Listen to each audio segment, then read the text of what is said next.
Hello everybody and welcome back to KSP 101. This is episode 31, I believe.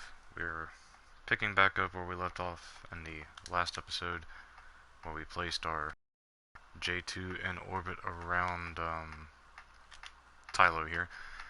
And in the time since the last broadcast, I did go ahead and test the landing of this, and it didn't quite work out as well as I had hoped. It had just enough delta V to land. It had 5 meters per second of delta V remaining after landing, which is not ideal for what we're trying to do, which is land and return from it.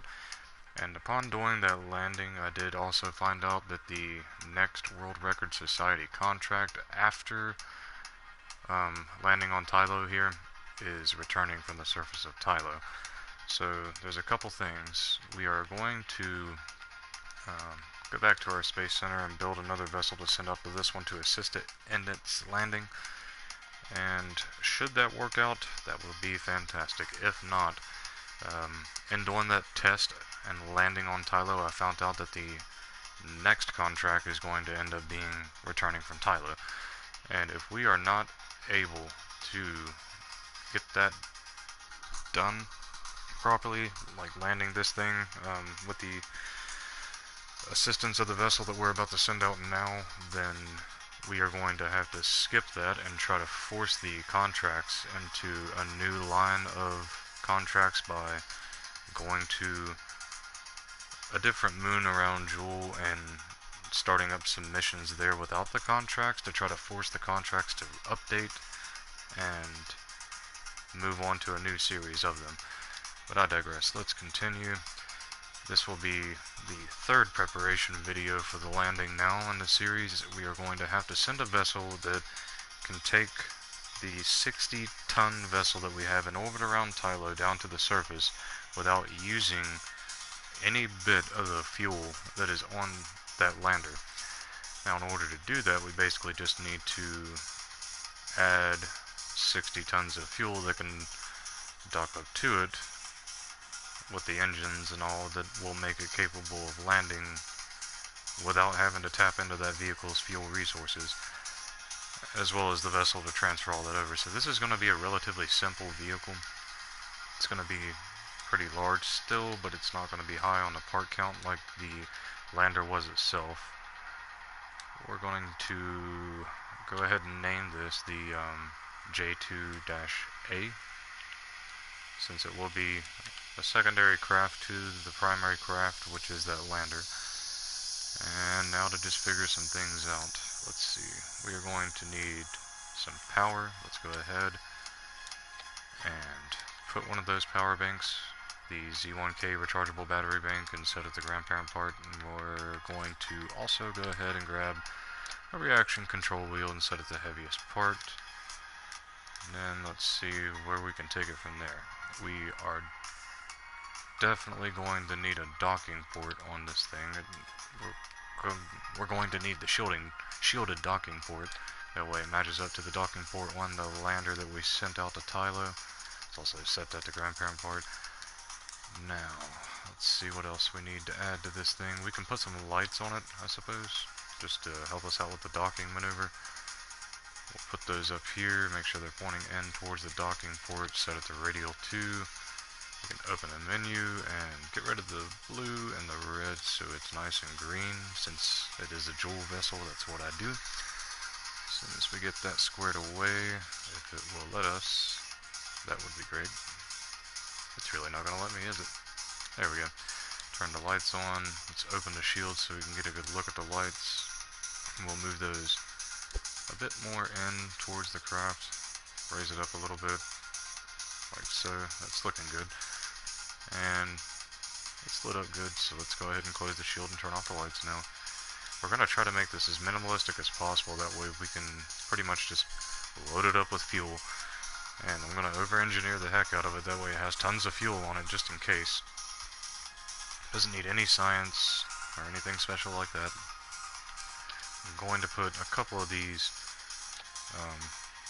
RTGs on and set them to heaviest part, and then just pretty much move those into the vessel and almost completely, if not completely, like so. but I'm also going to add the solar panels on as well, just in case. Set those to grandparent port. And then we just need to take care of the communication ability of this vessel. Now, before we do that though, let's go ahead and start staging some fuel onto this thing. We will begin doing that by grabbing this FLA151S fuel tank adapter and placing it under all that like so. And we're going to grab the largest fuel tank available, which is the FLTX1800 fuel tank for that size of fuel tank staging. We'll auto strut that to grandparent port as well. And now that certainly will not be enough to do what we're trying to do. We're going to have to add more onto it and then find a way to transfer it over.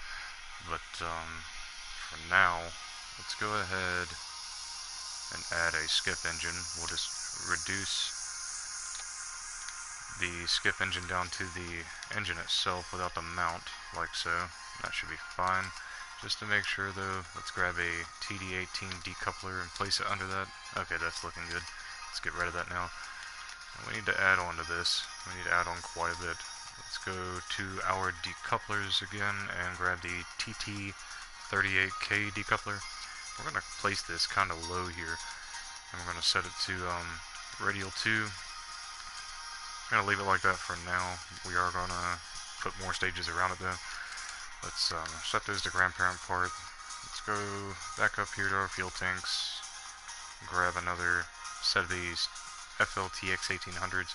They weigh 10.125 tons. Okay, need to remember that. Let's go ahead and place those on the decouplers. Looking good. Now auto strut that to grandparent port. Now the reason we place those so low, we're going to move these tanks down until it's about flush with the black line, the top of it, with that decoupler. That looks fine. And then, let's see.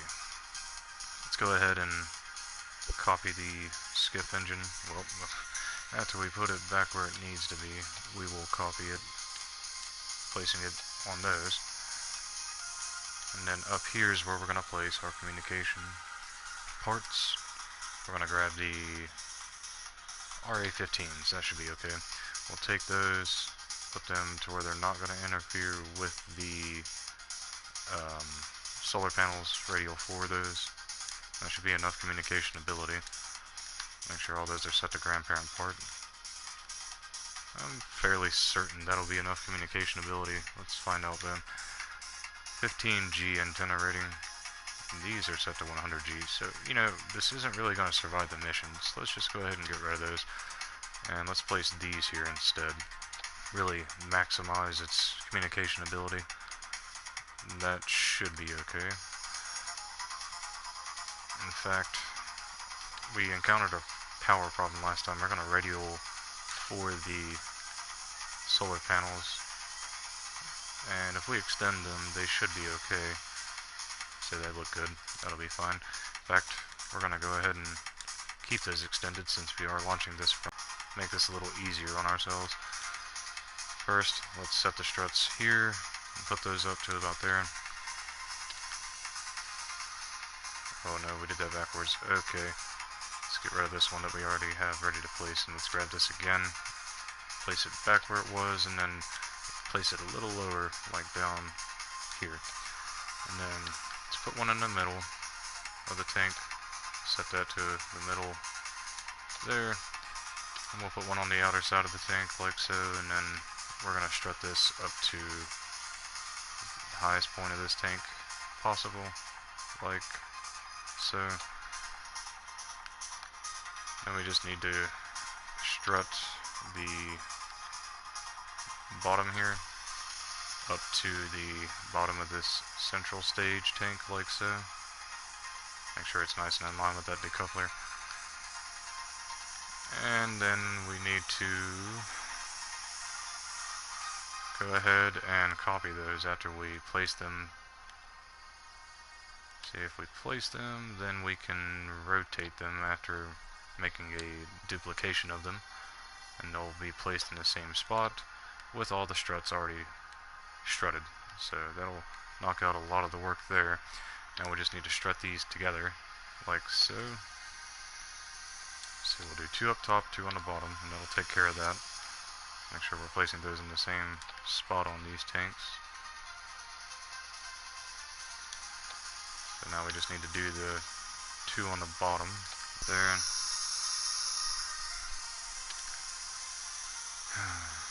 And do the same thing on the other ones. Now we just need to take care of the asparagus staging, including the fuel lines, and that'll be that. Let's go to fuel lines. We'll just set these up first. We'll put these here. And then we need to go to the other side of the tank and bring those into that tank. That should be good. Okay, so those are ready. Now we just need to make sure that they are staging properly. Need to make sure that these are going off first, since those are leading into the other outer tanks, and then those can go off and that'll be fine. Alright, so that's pretty much what we're going to need to be able to deorbit the vessel, I believe. It should be good enough. We'll just raise that up nice and high until we can't raise it up anymore.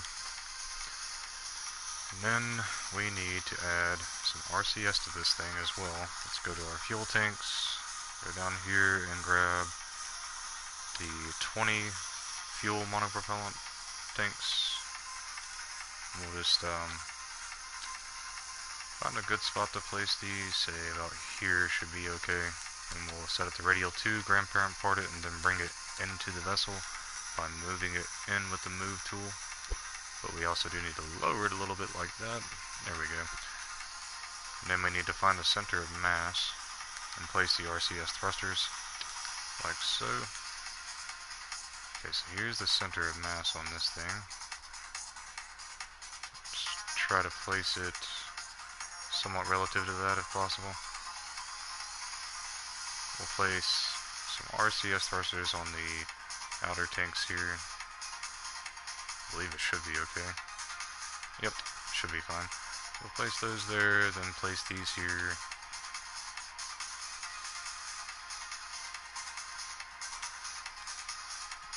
And then we do need to place, say, radial 4, some RCS thrusters up here, and then go down to the very bottom, and kind of do what we did to those that were in the center of these outer tanks. Since I did rotate and move the camera just a little bit there, I'm going to rotate back over to these, and place them again, making sure that they are in line with the other ones, looking good. Alright, now we can build the rest of this vessel nice and quickly. Let's grab our TD18 decoupler, place it down here. Now for the tricky part, we need to see if this fuel tank adapter is going to interfere with the engines. Does not look like it's going to, so let's go ahead and place it. Set the auto strut to grandparent part. See, that's at 59.83 tons, so that should be good. Basically just have to take the vessel that we made last time and do it again, like for the transfer stages and so on. There's an easier way to do that though. So for now, let's save the vessel. We're going to set the root part to the we'll select the engine first and then route it to the decoupler, and then we'll save it again, update that. And let's open the original J2, and we'll merge these together. So we'll open the J2 and we'll wait for that to open. Looking good. Now we just need to go and reroute this as well. Let's start by selecting the reaction control wheel, then setting it to this decoupler, I believe. Now, if we get rid of the lander, I'm not sure how much that dropped off. Let's see. It's not telling us how much it weighed. We'll do it again, just so we can make absolutely certain about the weight. See, it's 1111.940 right now. Reloading it. Looks like the lander took off close to 62 tons, so that's perfect. Let's go ahead and reroute that again. Just like we did last time on the other one. Let's get rid of that. And we're gonna make this we're gonna make it a temporary thing. We're gonna make it the J2B. And save it. Now let's open the J2A. And then we'll merge the J2B into the J2A. And see how that works out for us.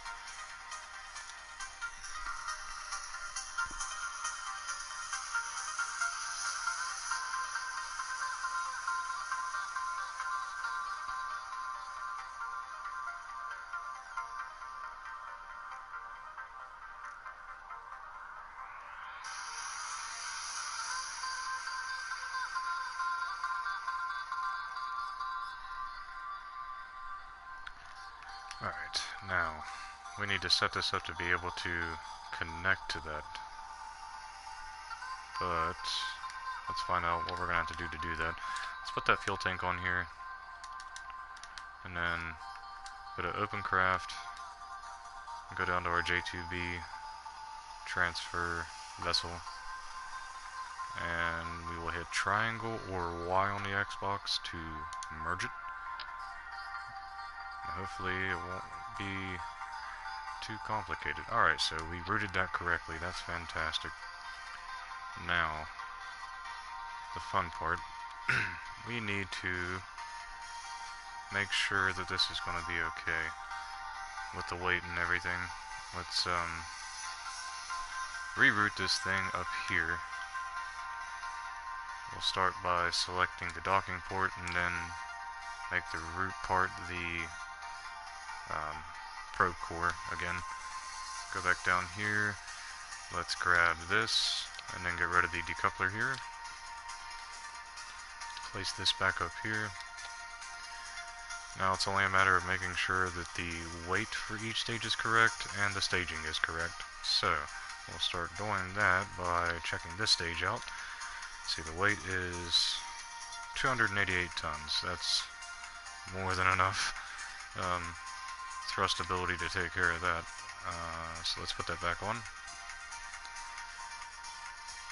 And let's see, that's 2,000, 3,000, 4,000, 5,000, 6,000, 7,000, 8,000, 9, 10, 11, 12, 13, 14, 100 tons of thrust, so that's looking good. Now we just need to check our staging. That looks good, so that one we'll assume is fine. And then that one will go off into those, so that should be fine. I just need to make sure the side decouplers are correct on this stage now, looking good. And we need to make sure this decoupler goes off with those engines. And that those are still asparagus staged correctly up here. Which, if that one's up above this one, then it should be fine. Alright, so let's save our J2A. It is now ready for the mission. So, we should end up with more than the amount of fuel that we had remaining in this stage than we did last time, since this weighs less and we have more fuel on it now because of the adapter. So that should be enough to help us get our rendezvous with the lander, and then this should still be intact by the time we rendezvous up with the lander, and it should be able to deorbit us and take us down to the surface without having to use the lander, I am assuming, but we'll find out. And having the skiffs instead of the Wolfhound will be very helpful because of the gravitational influence of Tylo. We're going to need those skiffs to be able to have a better landing. But I digress. Let's go ahead and get this thing going. We do need to check the struts out, give it one nice look over real quick before we launch this and send it to that lander. See, everything else should still be strutted the same. We just need to check up here. Aha, okay, so these are not strutting the way they were, but it looks like it's just those. So you know what? That's fine. So let's make sure that we have that save updated and return to the Space Center and set up this transfer window and get this thing over to that lander. So at the least, we should have fuel on the lander, or a lot more than there was whenever I tested it. At best, we should be able to land this thing and disconnect the lander from it and have the lander completely intact and ready to go, and ready to take off from the surface of Tylo and be able to make orbit. If it's not able to make orbit, we're going to make a straight beeline right off the surface of Tylo and eject ourselves from its sphere of influence, if possible. But we'll figure it out. For now, we need to get Kerbin lined up with Joule back there.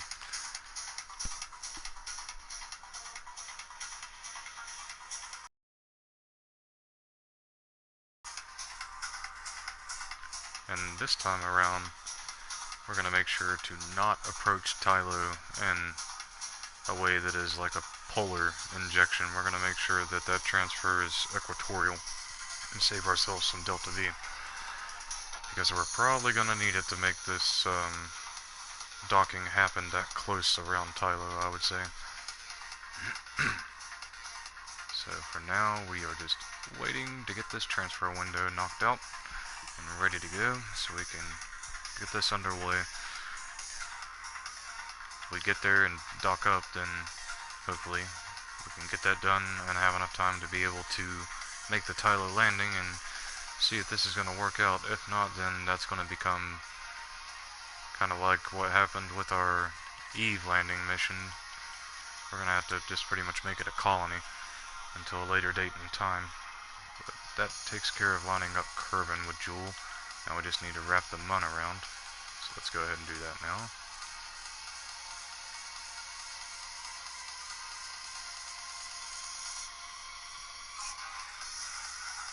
And right about there should be okay. We might have to do an orbit or two around the Mun once we launch, but that's a bit standard. Oh, look at all that debris that we still have. Yikes. We do need to get rid of all the stuff that's on the Mun launch site at least before we do this launch. So let's go ahead and do that real fast. It's the boring stuff. The debris here on the Mun launch site, it's only there because that's the launch stability enhancement clamps, those towers.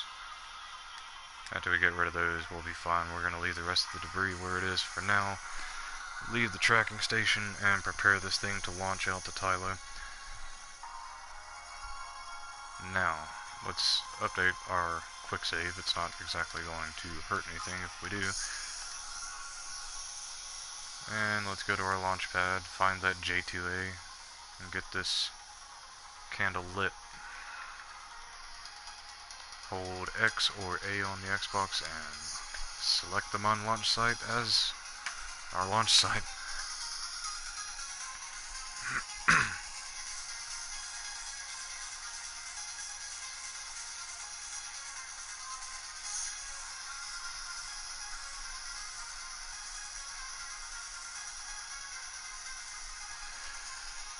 It shouldn't be as rough of a launch as the last one, where there are nowhere near as many parts as there was on the last vessel, because we disconnected that lander and put this new vessel over the top of the launch vessel, so that should definitely axe a great number of the parts. Let's find out though.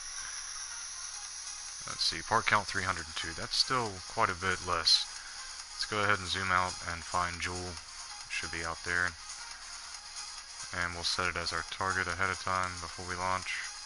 Let's also get a good beat on this and make sure where we are.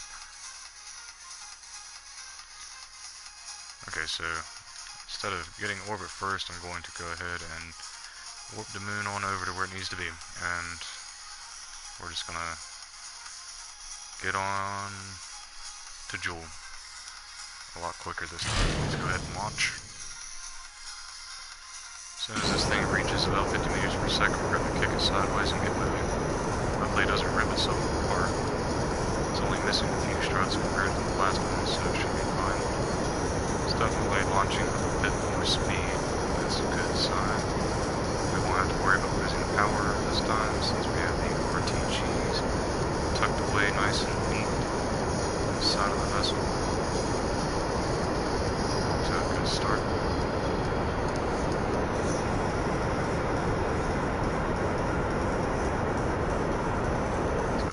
Map view and get that apoapsis on check.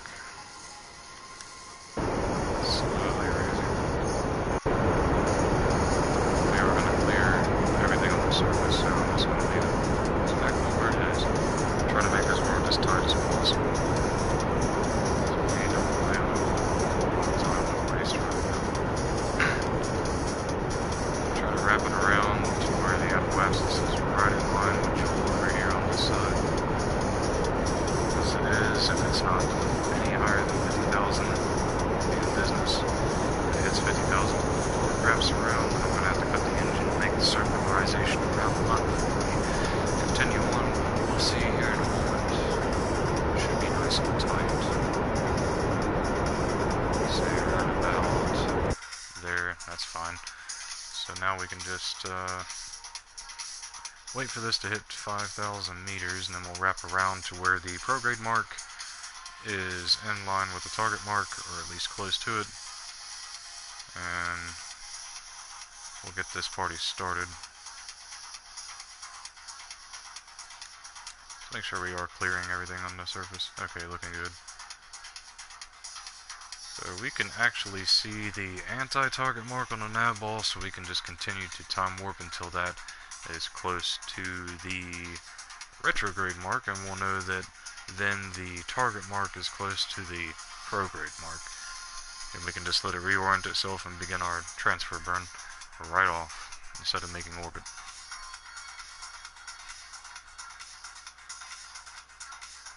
Just have to keep an eye on our altimeter. It looks like we are starting to lower down fairly quickly.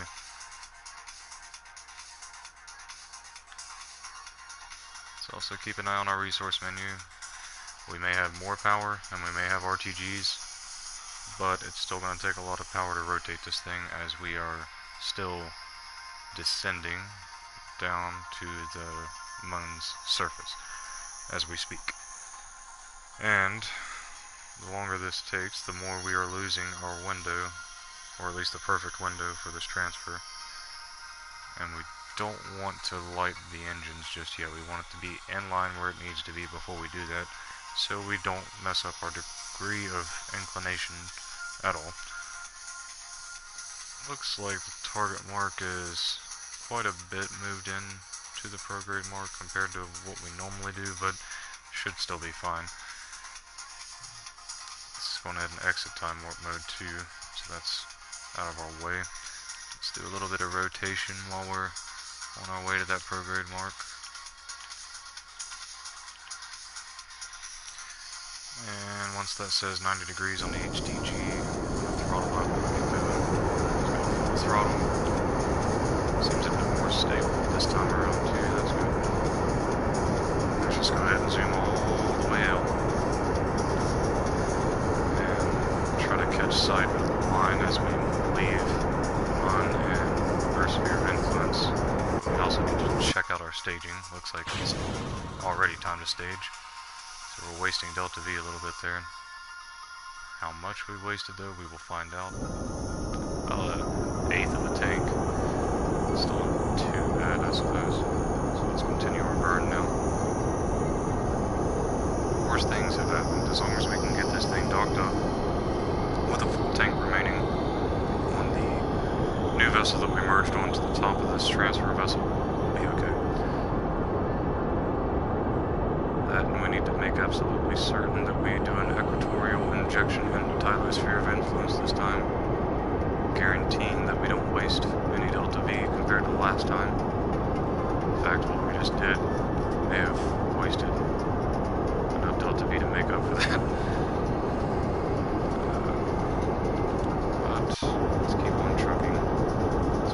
the stage. Let's go ahead and do that, and then slowly throttle back up again as soon as it gives us control back. We're back up to full throttle. Now, when it's up this time, we'll definitely know. Hear a little bang, bang, bang, bang, bang, bang going on with all those engines.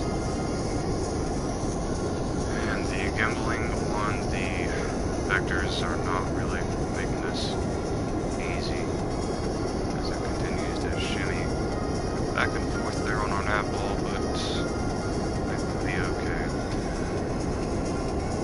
As long as it doesn't jerk it completely out of the nav or the prograde ball or mark, then we know that we have enough control of the vessel. It's only a few G's anyways, I'm not sure why it's doing that. And try to take manual control and level this thing out a little bit.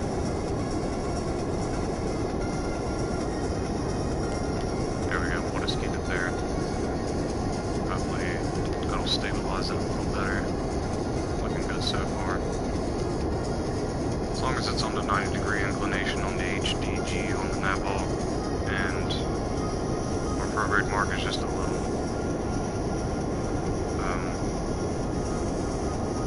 beyond our target mark there on the nav ball, it should be okay. It might just require a little bit more for the transfer, but it won't be that big of a deal.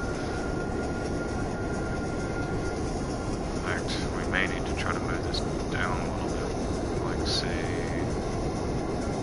to about here.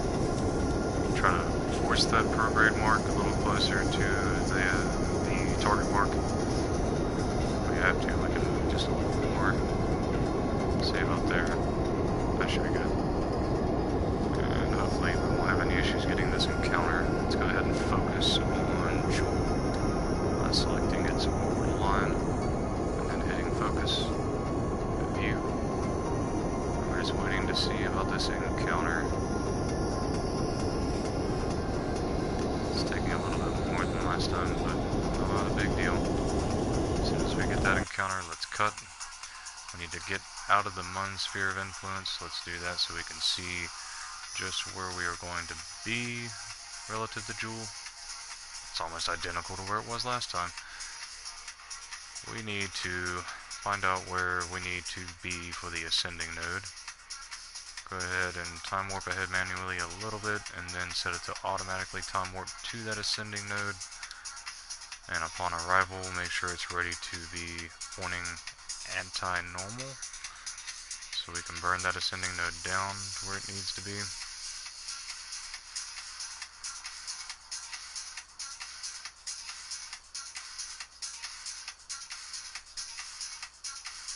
Alright, we have arrived. Let's go ahead and highlight that ascending node, preferably by itself without all the other nodes and information. There we go. It seems way more off than it actually is. We're going to ignore that. As soon as we are pointing anti-normal, we'll just bring this down where it needs to be by eyeballing it. Let's also go ahead and set Tylo as our target.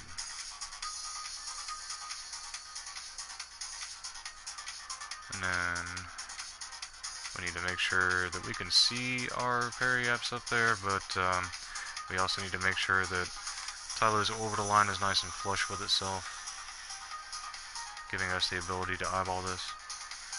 Once it is, we can zoom out until we can see that periapsis. And now we wait until that's locked onto the anti-normal mark on our nav ball. Once it's there, we'll begin right about now. Once it's close enough, we'll cut the engine and zoom in. Well, we can just keep zooming in since it's not really moving in too quickly. That'll be fine. Once it does get close though, say about there. Actually, that's pretty perfect, so we'll just leave that. And we'll make our Tylo insertion from there. That should be fine. Let's just go ahead and quick save and take what we have and not waste any more fuel. Just want to make sure that that does not mess up any, so let's manually warp once, looking good. Let's go ahead and time warp over that periapsis. Make sure that we are prepared to be pointing retrograde upon arrival. That's going to take a few minutes to get out to. So in the meantime, let's close the warp mode so we can zoom out a little bit without affecting the warp. Take a look at our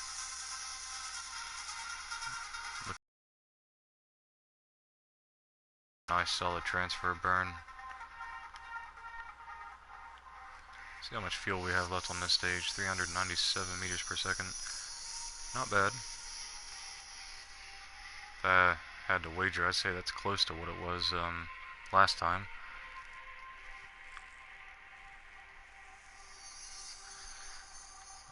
Now the reason why I did this, I'm not entirely sure, but we're going to find out. We can begin a retro burn further out here, and then wrap the periapse back around.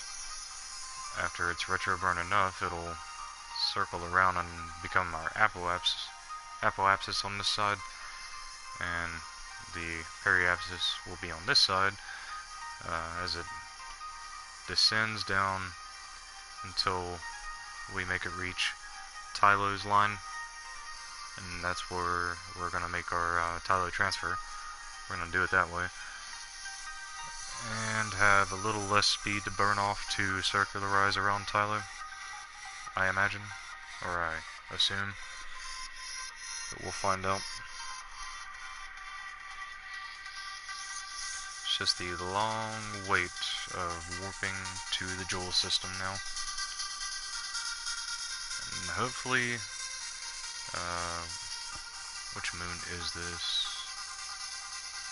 Hopefully Bop here won't just happen to be in the way once we arrive at the periapsis. I seriously doubt it will be. Seriously doubt it will get in our way at all, but we'll find out.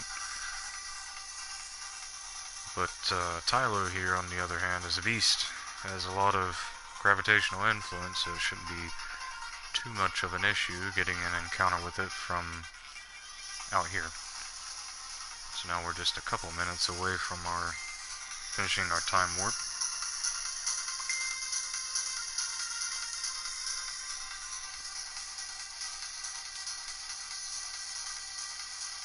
We also do need to make sure that we are keeping a connection with this vessel, which should be fine the entire way, I would wager. The only real problem is the fact that the relay that we have around Tylo, I believe, is the only relay that we have in the Joule system. And if for some reason this vessel loses its connection amongst the other relays, then we are not going to have control of it. And that would be pretty unfortunate. But from what I can tell, it's maintaining a solid connection with Kerbin, Duna, and Eve. With that much communication ability, it shouldn't be too big of an issue. Say we dropped out of our connection with Duna there for a moment due to it passing behind the sun or Kerbal there. Alright, so now we are starting to go beyond Joule's orbital line as we continue to slow down, reaching the apoapsis, and then once we get there we'll start to speed back up and be moving towards Joule's sphere of influence from there. We're still a couple minutes away though, I would say, maybe a minute and a half at the least. Probably a couple minutes, 2.5 minutes at the most. So it's really the only bad part about doing the Joule missions. Even at max warp, it's going to take a while before you can get there.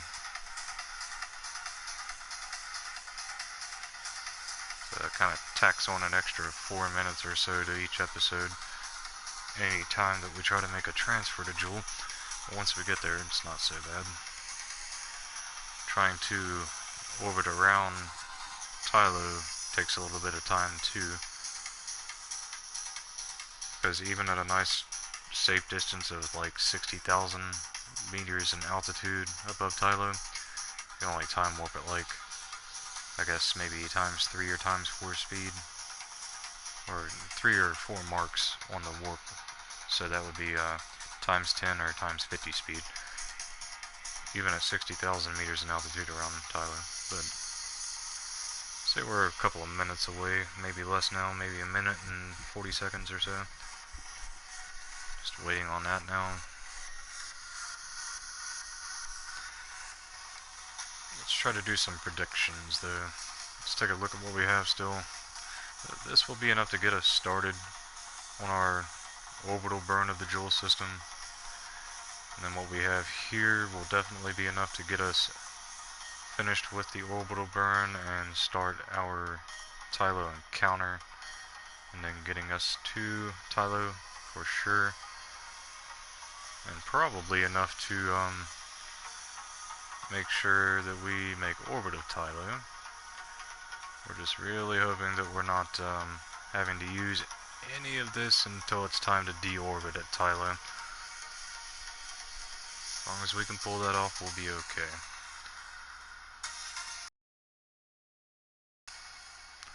So there should be enough in that lander to be able to reorbit Tylo.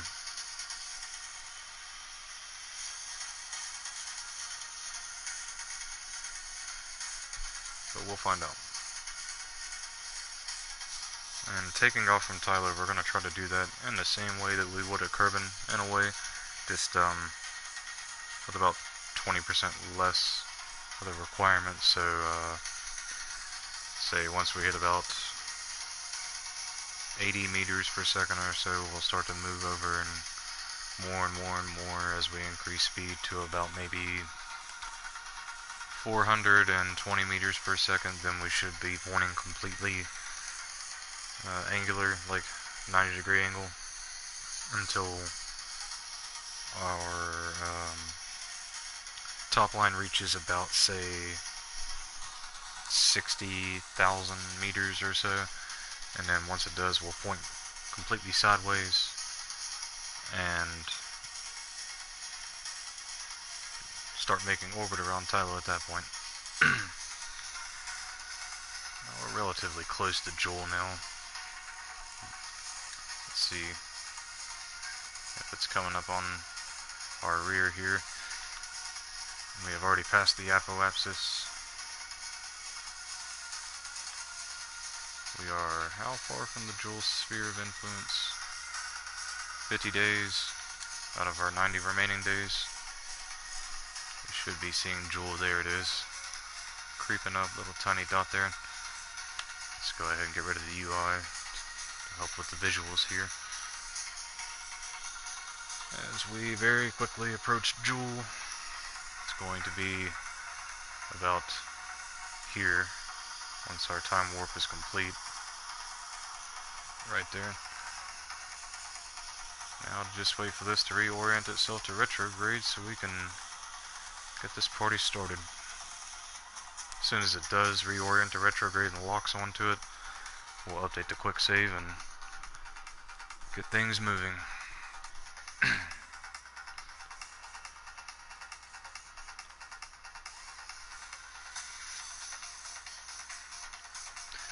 Let's also try to get a beat on Tylo relative to our location right now. If we have to, we'll just warp around and around and around until that encounter node is as close on a separation as possible. So we are not wasting Delta V unless we have to. The more we have, the better. Let's go ahead and do a little bit of a rotation correction here. Looking good. And as soon as we are right over top of that retrograde mark, let's update that quick save. And go back to our map view. It is time to make orbit. We'll get a good view of this before there we go. Nice little view there. Now let's go to our map. We're just waiting until we make orbit now.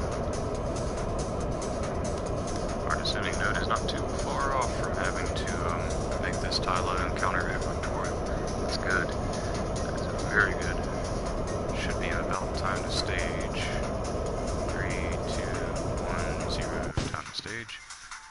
let it regain its bearings some there. Go ahead and do the staging, but we're not going to throttle up just yet. We're going to let that stage do its thing. Wait for this to reorient to the retrograde mark.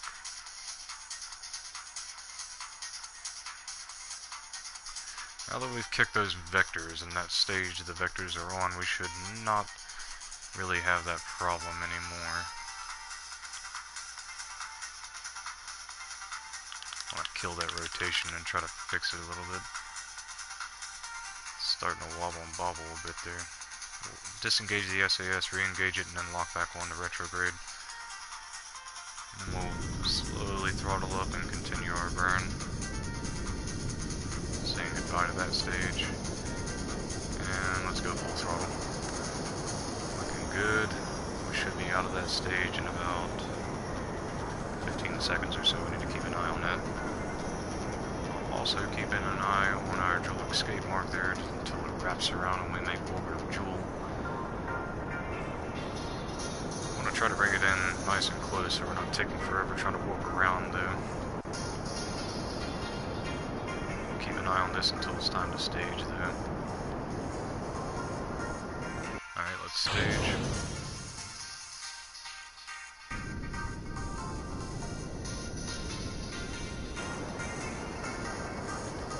Alright, let's go back to our map. Let's bring this down. We'll bring it down just below, what is this, Bop? Bring it down below Bop's influence into Tylo's line, and we'll take it from there. There is our parry-ups to the other side now. Just bringing it on and down to Tylo's line, right about there. It's actually not too far off. We may go ahead and try to take advantage of that. Yeah, let's do it. Let's check our staging. We should have enough to make the encounter still. Let's find out.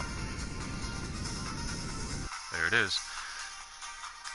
Alright, so let's put our focus on Tylo now and try to make this rendezvous happen as tightly as possible. Let's bring that line down. We are not approaching from the proper side, I don't believe though. Let's see which way the J2 here is going. It's wrapping around to the right of the screen right now, so actually, okay, so we are coming in from the correct side, that's good. Now we just need to worry about that, our ascending node, as well as this, bringing it down to a good spot. Not too far though, but we can fix that once we get there. Let's go ahead and update our quick save. First thing we're going to do once we get there, the first thing we're going to do at all, period, is warp to the ascending node here and have it prepared to burn anti-normal upon arrival.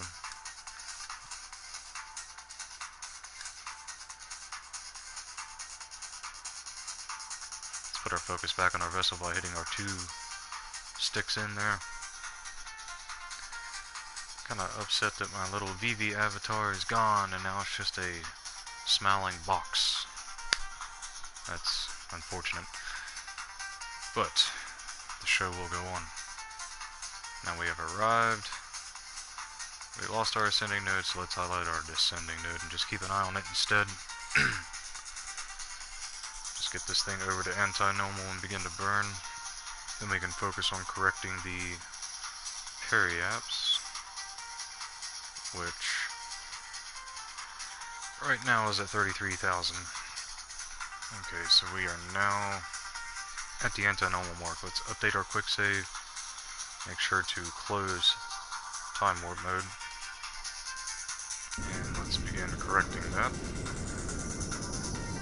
And slowly bring it down now. There we go. That's good. Alright, now we just need to fix our... go out of map view and back in to get rid of all those highlights. Let's bring our periaps out back now by burning radial out. We can cut these two outer engines off and reduce the thrust limiter on our central engine to try to fine-tune that, what was it, periapsis, or was it apoapsis? I can't remember. The periapsis. We'll fine-tune that. We'll see just how much this is going to affect it with the thrust limiter at 1.73. Let's begin to do that now. It's fairly slow. Let's cut it off.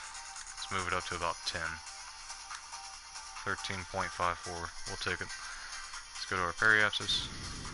And now let's bring this periapsis up to, say, let's see, that's a 68. That's a 68. I guess we need to bring it up to 68. But we'll take it to 70 for now, because as we retro burn, we are going to lose some altitude. Let's refocus on Tylo now, though. Oh, wow, okay. There we go. Focus view on Tylo. Let's make sure that this is also set as our target still. Now, these are fairly close. Separation's 405 kilometers. But you know what? We're not going to adjust that. We're going to keep what we have, because in order to be here, we would have to be descending onto Tylo's surface to match it. So, not happening. We're just going to warp close to that periapse and begin our orbital burn, which won't take a whole lot the way it looks here. It's already halfway wrapped around. And let's update our quick save and manually time warp ahead just once, and then warp one over to this periapse. But not too close. We need a couple minutes of burn time here. Give us a little bit of time, right? Hopefully. Actually, I'm going to cut that time warp. Try to make sure that we do have a couple minutes. Well, a minute, that should be alright. We'll take it. As soon as we arrive, we need to reactivate these engines and put the thrust limiter back up to full on the central engine while it's reorienting to retrograde. We have lost control. That's not good. We're gonna have to do this the hard way then, aren't we? We don't even have partial. Oh, we do have partial control. Well, that's good. Oh, hey, we have control back. Alright, thank God. Let's put that back up to full. Let's quick save just in case anything happens again. And go back to our map view. Focus back on our vessel. Highlight the periapse and the intersect node at the same time and begin to retro burn. Okay, so there's our orbit. Let's continue to burn until we have the stage. We'll take that. Okay, let's stage. And then burn away from those a little bit. Now, it's time to make this encounter happen. Oh, wow. Well, the more we can burn, the less we'll have to burn once we get there. So let's continue to reduce that. But we only have the central stage left to do this. Starting to come back around nice and slow now. I think we'll take it this time. We'll check what the relative speed is though, once it gets around.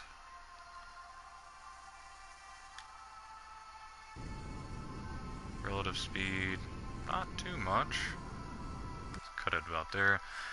We have 1191 meters per second of delta V. I think we can pull it off. Let's reduce the thrust limiter down as close to 0 as possible, but not total 0. There we go. And try to narrow this down. Separation looks like 2.3 was as good as that's going to get. Sending node is still at 0. We'll take it. We'll take what we can get. Let's quick save again to update that, and then time warp around to our encounter. Let's see. That will give us not enough time. Okay, so let's go to about here. We'll take that. Now let's keep an eye out. We also need to make sure that we are set to target mode before we arrive. That's coming up quick now, isn't it? It's getting awfully close. Let's go ahead, move quickly. Need to set that thrust limiter back up to full before we miss our chance here. So we're going to start moving away now. That's no good. But we'll reduce the target speed down to 0 and we'll brute force this thing over to it. 8, 7, 6, 5, 4, 3, 2, 1, 0. Slowly move it down to 0 meters per second now.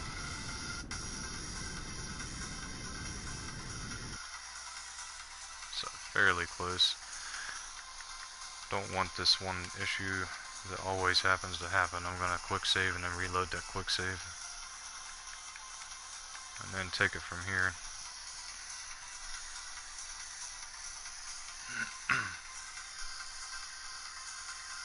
Once that's reloaded, we'll find out where our prograde mark is relative to the target mark and make the correctional burns necessary to make the rendezvous happen so we can dock up and see if this will be enough to do what's needed. And hopefully we can have our landing and come home, have our cake and eat it too. Fingers crossed. Alright, now we need to find out what we're going to need to do here. We'll do that by locking on to the target mark and then thrust up a little bit. Go to docking mode, turn on our RCS, and try to move that prograde mark down to the target mark. That ain't gonna happen. Okay, let's turn our RCS off, go back to staging mode, go to our map, and try to bring ourselves in as close as possible.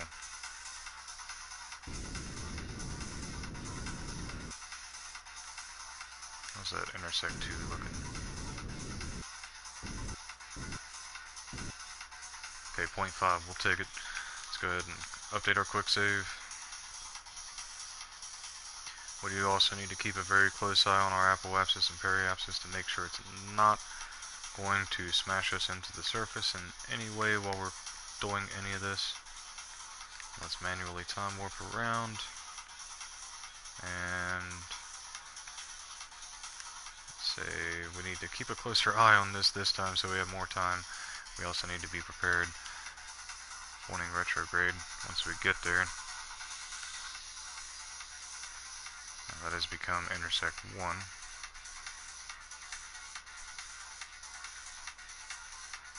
Once it's kind of close, I'm going to cancel this before it takes us all the way to it. Only going to be 500 meters or so away. Let's cancel it right about there. Now we have a minute until we are about 500 meters away. Let's make sure this is good. Okay, it's still at full. Now let's locate our vessel. We still have control. That's also good. Now where's our friend at here? Is it above us? Yes, there you are. You're pretty close, aren't you, friend? Okay.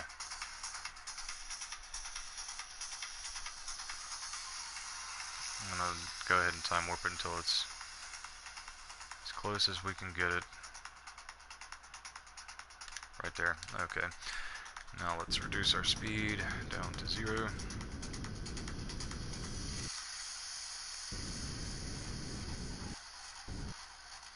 Very good. Now let's lock on to the target mark. Still have all kinds of fuel here. This is great. We may be able to pull this off after all. The only tricky part is disconnecting this vessel from that one for the landing. But I don't believe we'll have too many issues with that.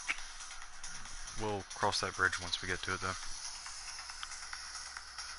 Remaining hopeful. As long as we can get this lander down to the surface without using any of its fuel, I believe we'll be okay. Now, let's begin to burn towards our target, bring it up to about 5 meters per second, reorient ourselves to retrograde, and hopefully it'll do that quick enough to not smash into this vessel once we get over there. Still hulking around our jumbo tank and the X216 there. And we're doing this in the dark too. Let's turn some lights on. Don't exactly have to worry about losing power. I also need to make sure that this docking port is open. That might help.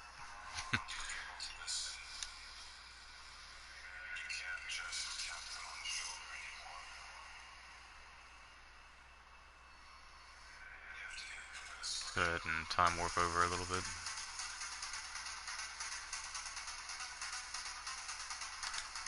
Alright, let's cancel it there. Begin to reduce our speed nice and slow. Well, we don't have control of the vessel, we only have partial control. Wonder if we can use RCS in this though. Nope. We are lacking control.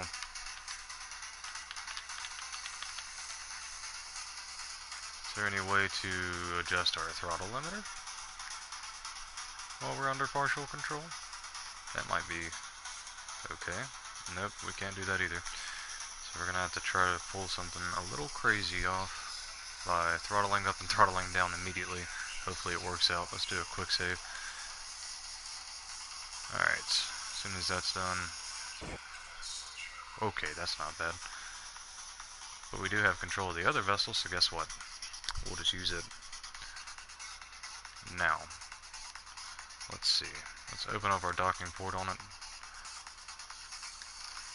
And find the docking port on this vessel, which is way on the other side. Okay, so we'll just go to the map, zoom in, try to highlight that, and set it as our target. Now, let's target it. Once we're reoriented to the target mark, we will use RCS to slow ourselves down relative to the target until we regain control of the other vessel and can use it again and reorient it towards this vessel. Now let's activate our RCS and let's hit the brakes. Using that left trigger. Okay, so we need to use the right trigger.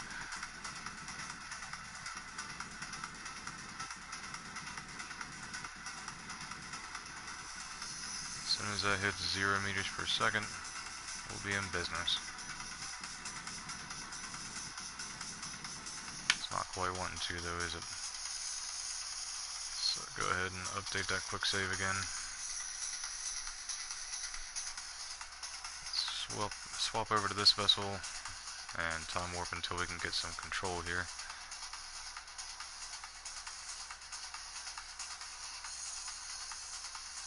Hopefully we won't get too far or too close to this thing. Okay, we have control now. Let's go ahead and set up the target mode on the nav bulb. And they should automatically reorient to one another. I really hope they're not too close to one another, but I don't believe that will be any cause for concern. Hopefully the other vessel has enough power too, so we are not in the day side and it needs solar power. As soon as that's locked on, and neither vessel are moving, alright, time to boogie. Let's reactivate our RCS and thrust forward, and bring that down until it's right over top of that target mark. Plenty of RCS control. Let's go ahead and increase the speed a little more to about maybe 0.5. Now let's swap to this vessel and turn those lights on. And put it back on target mode. Swap back to this one.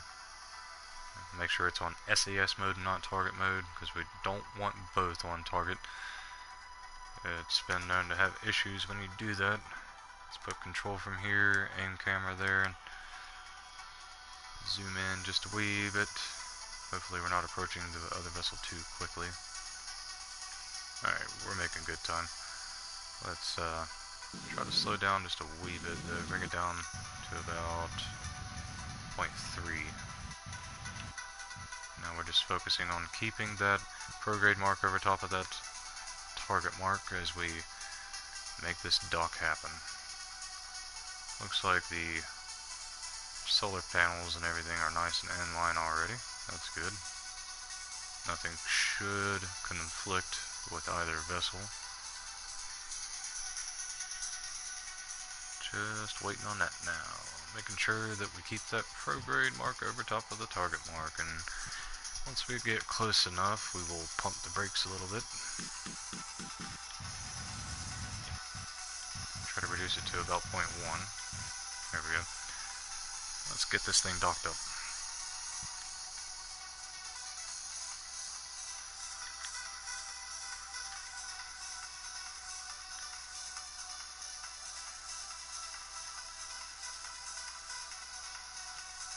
Fantastic. Now, how are we going to do this? Well, first thing, we'll take what little fuel is remaining in this stage, which is identical to this one down here. In fact, we need to deselect that one of those tanks, and then just select these two down here with one tank from the other side. We can set to out, so it transfers the fuel evenly amongst those two tanks. And we're getting rid of the stage here on the lander for numerous reasons.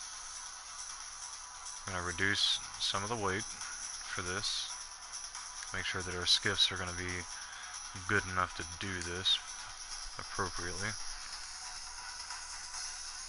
And we want the lander to be by itself, that way when we disconnect it, it'll already be ready to do its thing.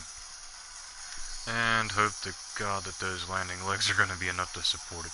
There are, let's see, 3x4, so 12 landing legs on the vessel, so I think it should be okay in a vacuum, even on Tylo, but we'll find out. Let's go ahead and manually decouple this stage now, as soon as we find the decoupler.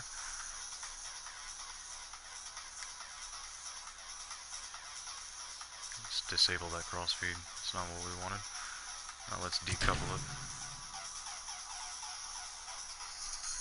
Now I just need to make sure that there really is no more fuel left in that stage. Yep, it's bone dry. Very good. Alright, now let's try to get away from that thing. Let's turn our RCS on and thrust. Opposite side, there we go. Let's thrust away from that thing with our RCS just a bit there.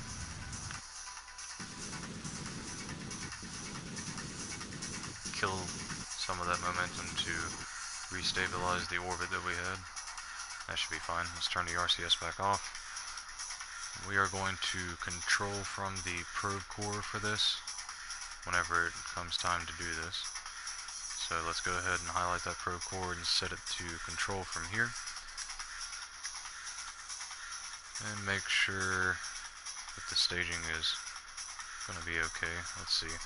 That engine's still on with 465 meters per second of delta V. That's good.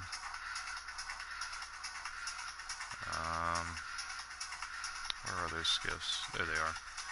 First stage, second stage.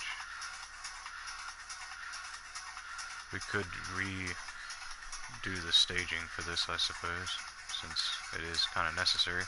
Let's update the quick save. And let's get that engine down here in a stage all of its own. And locate the decoupler that will lead into those skiff engine stages. And we'll bring it down here. Just need to make sure that, actually, we need to make sure that decoupler is with the skiff engines, so let's bring it up here to those. I believe those are all skiff engines. Looking good. That is a skiff, right? Okay, good. Now, what about this decoupler? Where's it at? Way up there, you say.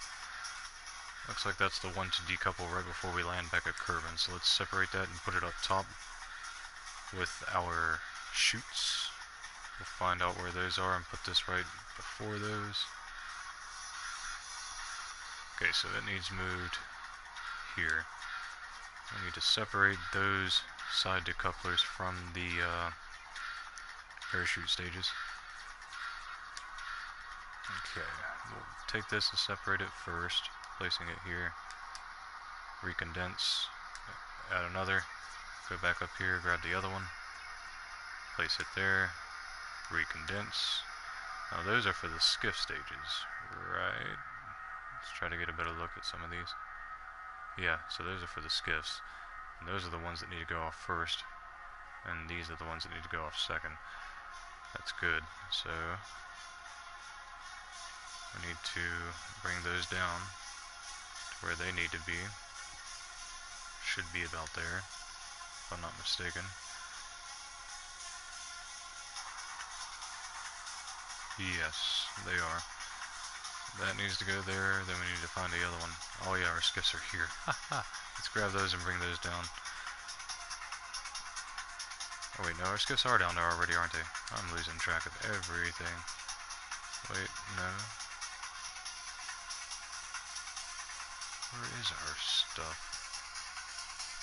Is that the skiff? I sure hope so. Where are these things? Okay, there they are. And that is indeed a skiff. Okay, so that needs to go above our current stage. There. And then these decouplers need to go above that. And then we need to find where the other decoupler, side decouplers for the skiffs went. Okay, that's them. Let's bring those down now. And we need to find the decoupler. Oh, there are no more decouplers after that point, I don't believe, at least on this. So what we could do is enable staging on the docking port, but it doesn't look like it's going to let us on either one of them. So we'll have to do that manually. But it is at that point that these engines will need to come online, and that's good. We just need to make sure that the swivels are staging first, the way that those are asparagus staged. Let's find the decouplers for those swivels.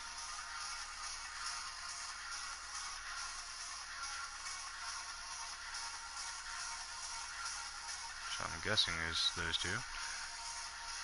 Looking good. And then those 6 outer tanks with the spark engines will go, then that will go, then we'll have our parachutes. Looking good. Okay, let's update that quick save.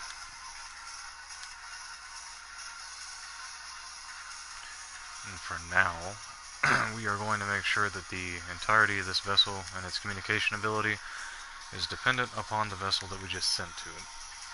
That way none of this stuff can be damaged on our primary vessel. So we're going to retract the antennas and the solar panels on the primary vessel. Okay, so we just retracted them on the wrong vessel. Let's re-extend those and then go back up to our primary vessel and close them from here. Alright, that's one solar panel retracted. Let's retract this one. Let's also retract the communitrons on that one. We don't want any of that stuff to be damaged in case anything were to happen while we are landing or disconnecting with the use of the other vessel. So let's just go ahead and do that. I believe everything should be hunky-dory now. So let's do a quick save again. And unfortunately, I have to prepare to leave here in about 4 minutes, so this is where I'm going to be calling it quits on this episode. In the next episode, we'll pick back up here and try to land this thing with every bit of the staging for the lander intact, and see if we can't reorbit Tylo or brute force it out of Tylo's sphere of influence from the surface of Tylo, if we are successful. But yeah, for now, that is it. I will see you all in the next episode. Thank you for watching. I hope it's been helpful, and I hope you've been enjoying our journey. And hopefully, we'll have some great success in the next episode. Episode 32, I believe. But that's it for now. See you all again soon. Bye-bye.